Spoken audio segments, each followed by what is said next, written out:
बिहार की राजनीति में अब एक नया मोड़ देखने को मिल रहा है, जहां सभी पार्टियां आगामी विधानसभा चुनाव से पहले एक दूसरे पर लगातार हमलावर हैं। वहीं हाल ही में जनता दल यूनाइटेड यानी कि जेडीयू के प्रवक्ता नीरज कुमार ने एक बयान देकर राजनीतिक हलचल और तेज कर दी है।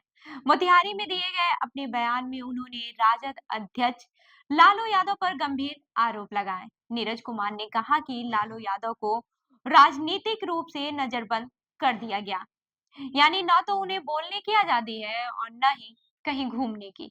उनका यह बयान बिहार की सियासत में भूचाल ला चुका है और विपक्ष ने इसे लेकर कई सारे सवाल खड़े किए। और क्यों ना हो, क्योंकि बिहार की राजनीति में लालू यादव काफी अहम माने जाते हैं। उनके परिवार और उनकी पार्टी ने राज्य की राजनीति में लंबे समय तक दबदबा बनाए रखा है।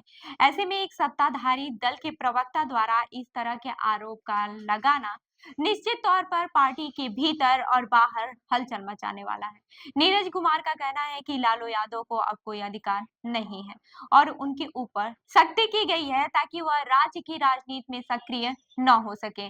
अब इस बयान के बाद से सबसे दिलचस्प पहलू यह है कि ये बयान उस समय आया जब बिहार में एनडीए का कार्यकर्ता सम्मेलन आयोजन होने जा रहा था। 16 जनवरी को मोतिहारी के गांधी मैदान में होने वाले इस सम्मेलन को लेकर राजनीतिक समीकरणों में काफी बदलाव देखने को मिल सकते हैं।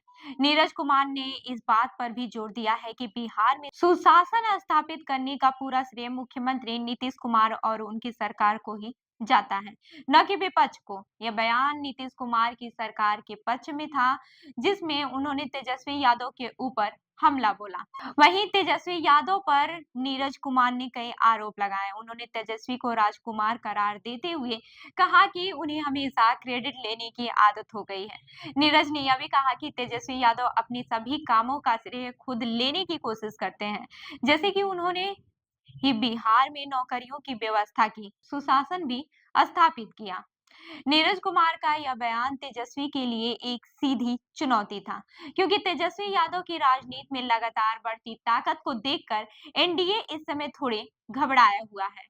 इसी बीच तेजस्वी यादव ने भी पलटवार करते हुए नीतीश सरकार पर कड़ी आलोचना की थी। तेजस्वी ने कहा था कि बिहार में तो डीजीपी की सरकार चल रही है, न ही मुख्य सचिव की। उनका कहना था कि राज्य में अब रिटायर्ड अधिकारी को बिहार चला रहे हैं और मुख्यमंत्री नीतीश कुमार के पास तो अब कोई अधिकार नहीं रह गया है।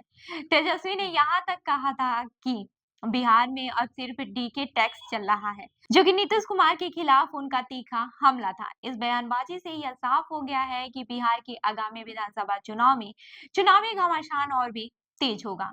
एक और जहां नीतीश कुमार की सरकार अपने विकास कार्यों का दावा कर रही है, वहीं विपक्षी लगातार उन पर हमले कर रहा है और यह आरोप लगा रहा है कि राज्य की स्थिति में सुधार के नाम पर सिर्फ खोखले वादे किए जा रहे हैं। अब यह देखना काफी दिलचस्प होगा कि बिहार की जनता इस सियासी जंग में किसे चुनेगी और किस पार्टी का विकास का एजेंडा अधिक प्रभावी साबित होता है। क्या नीतीश कुमार और उनकी पार्टी जनता के बीच अपने काम का सकारात्मक संदेश पहुंचाने में सफल होंगे या फिर विपक्ष को जनता का समर्थन मिलेगा, जो लगातार राज्य सरकार के खिलाफ सवाल उठाता रहा है। इस राजनीतिक घमासान के बीच यह चुनाव बिहार के राजनीतिक इतिहास में एक अहम मोड़ साबित हो सकता है।